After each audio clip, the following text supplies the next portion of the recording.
Hey, this is Hussein, your English teacher. Today we will learn about much, many, a lot of.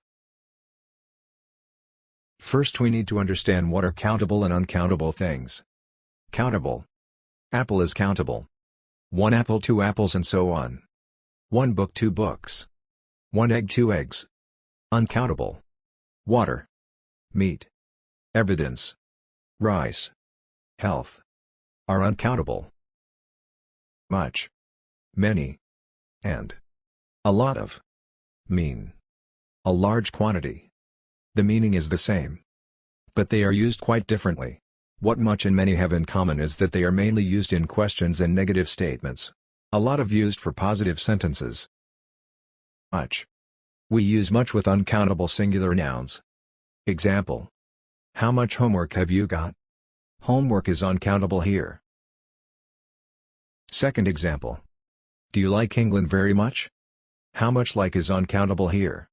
We can't calculate that how much the person likes England. Many. We use many with countable plural nouns. Let's take an example. I don't have many cats. Cats are countable here.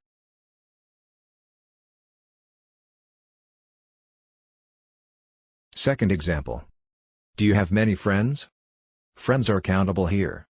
We can calculate friends, like 2 friends, 3 friends, 4, so on. A lot of. We use a lot of with countable and uncountable nouns for positive sentences. Let's take an example. There were a lot of actors on the stage. This is a positive countable sentence.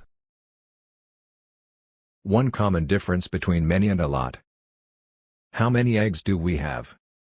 We have a lot of eggs. How many is a questionable sentence. And. We have a lot of is a positive sentence. One common difference between much and a lot. How much yogurt we have? We have a lot of yogurt. How much is a questionable sentence. And. We have a lot of is a positive sentence. Now we need to understand how to use many as negative sentence. How many eggplants have we got? We haven't got many eggplants. We use many mainly for questionable and negative sentences. Now we need to understand how to use much as negative sentence. How much bread have we got? We haven't got much bread. We use much mainly for questionable and negative sentences. Summary. We use much with uncountable singular nouns. And. We use many with countable plural nouns. For negative and questionable statement. We use a lot of with countable and uncountable nouns for positive sentences. Homework. 1. Are there boys in your class? 2. Don't eat so. Cake. 3. She eats fruit. Write your answers in comment box.